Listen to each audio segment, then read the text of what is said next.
Trump 2.0 is definitely different from the first administration. The first time, President Trump allowed himself to continually get stopped and distracted. He would try to do something. A judge would step in and say, no, you can't do that. And the media narrative would take over, and they would have the libloons on every night just with their talking points, just rehammering it, and Trump would complain, and he would talk about a rigged system. This time around, he's not doing that. A judge stepped in over the weekend and said, absolutely no, DOGE cannot access the records of the Treasury Department. So what does he do? He goes after FEMA.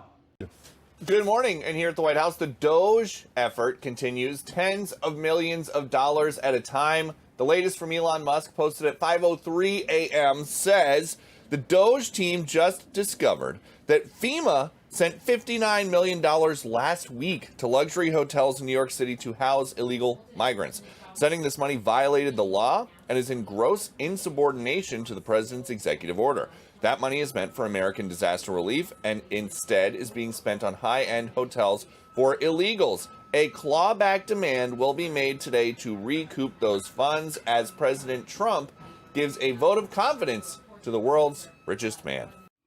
Gee, remember during the campaign, we brought up the fact that FEMA had run out of money to help people because that was the slush fund that the Biden administration was dipping into to pay for all of the illegals. And we were told that was not true, that that was disinformation, that that was absolutely just conspiracy. Well, here we are. How many months removed from the election? And now we have the actual receipts that they are using FEMA money to fund illegals. Oh, baby, oh, baby, oh, baby. This is why the Democrats, the media, the swamp, the rhinos do not want DOGE looking into what the government is spending your money and my money on. Let's get ready to rumble! You can't handle the truth.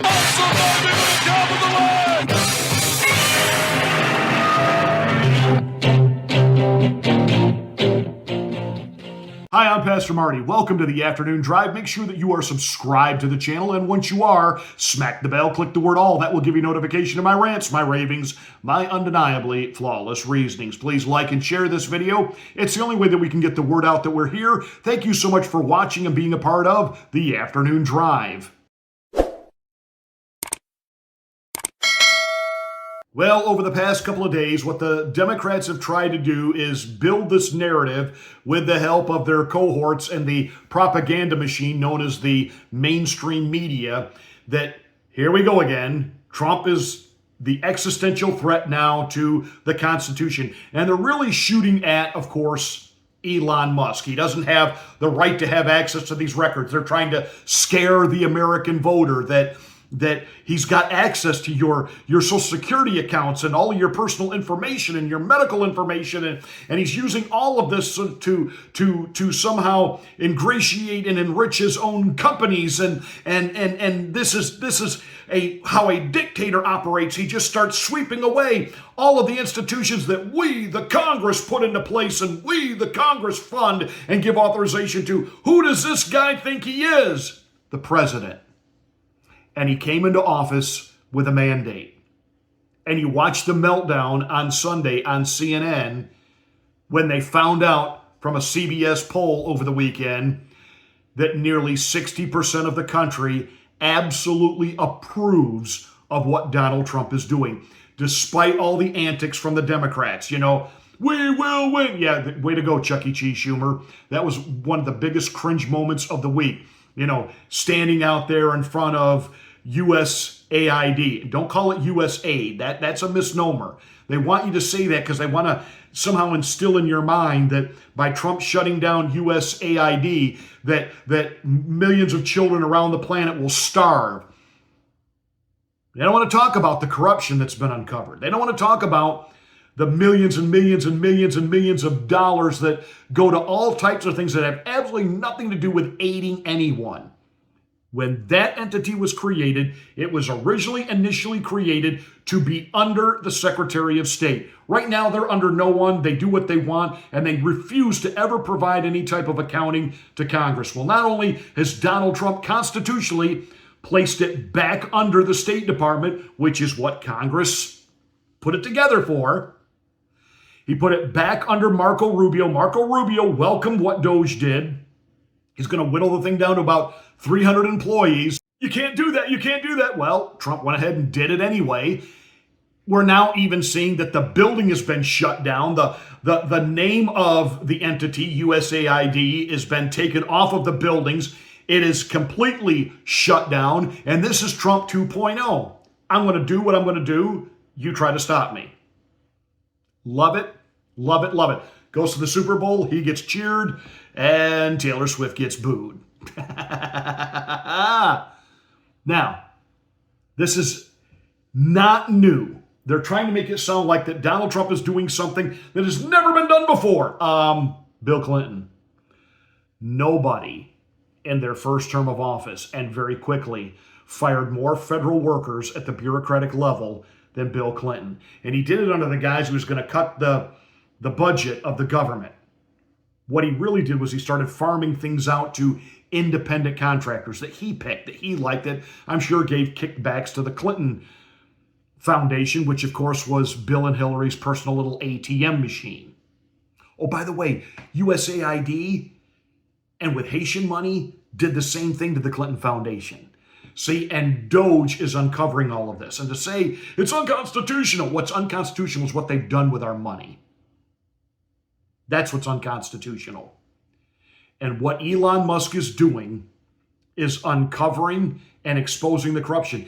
He doesn't really have the authority to do only what the president has authorized him to do, because this falls under the purview of the executive branch. They have been given the security clearances, and Heidi hey-ho, here we go. So a judge steps in because they figured that the next target was going to be the U.S. Treasury. Said, you can't do that. So he goes after FEMA, and we find out what we already knew. $60 million just sent to New York City to pay the hotel bills of people who aren't even supposed to be here. On Friday, Democrats, wanting another optic moment, headed over to the Department of Education and demanded access to the building. Let the camera see you. This man here. We are members of Congress. Come in. They're and blocking I want you us. to see this man here, who is a federal employee. He told us. He's not. Are you a federal employee? No. Huh? Yes. No, he said he's a federal employee. We pay him. We raise money to make sure that we have a Department of Education. Everybody that's hired at the Department of Education are here because we pay for them to be here. He's standing here today, blocking the door, and he can't give us a good reason why he's blocking this door. We're Congress. You can't keep us out. This is our department that we created. Well, actually, Jimmy Carter created it. Just like Donald Trump created DOGE, and everybody's saying, you can't do that. Well, you know, Bill Clinton created that reinvention of government that was under the auspices of Al Gore, doing the same thing that DOGE is doing, only to benefit all of their liberal cronies. Elon Musk is actually looking for waste, but I digress. The congressional buildings on Capitol Hill, they belong to us, we the people. We were told on J6 we weren't allowed to have access. You guys were and they're doing really important things, and therefore the people who actually own it, pay for it, and fund it keep out. And by not keeping out, and we know what happened. Now this handful of Democrats standing there indignantly demanding access. Demanding access. You'll let me in right now. We raised the money for this. No, you don't. That comes from U.S. tax dollars. You demand that he give you his name and step out of the way, that you're his boss. Newsflash, Mad Maxine, I'm your boss. The American people are your boss. We, the people, put you where you are. We, the people, through our taxes, fund what you do. You owe us, we, the people, transparency and explanation. You haven't given it to us. You show up there and you demand access, and then this is the one that really takes the cake. Hold your face up. Look at him. Let him see you. This is him. Look at it. What's your name? Tell us your name. Give me that ID again. Giving you the ID, I showed it to you. So what? I showed you the ID. You do what? I showed you the ID. Could you let me see the ID again? Huh? No. No? Will someone else ask him for the ID? Hey, Mad Max, is that James Brown wig getting a little too tight there? I thought IDs were a bad thing. That's what you've said. You can't ask people to show ID to vote. That's racist. Now all of a sudden IDs, you require, I want to see your ID. By the way, can you imagine a white man talking to her that way? Look up here. Look at me. Do this. Do that. Tell me your name. Can you imagine if the roles were reversed and she was standing there and a white person looked at Maxine and said those things, what the media would be doing today? By the way, God bless this guy. Give him a raise in pay. Give him a bonus. He stood there and basically said, you're not getting in. I mean, this was like a great scene from The Wizard of Oz. Can't nobody get in to see the great and powerful Oz? Not nobody, not know how. Go away. There's another clip where she talks about the guys behind the doors that were all armed. Are they here to shoot us? Are they here to shoot us? We're not armed. Psst. Neither were the people on January 6th that you basically tried to spin the narrative for the last 3 years, showed up to overthrow the government unarmed.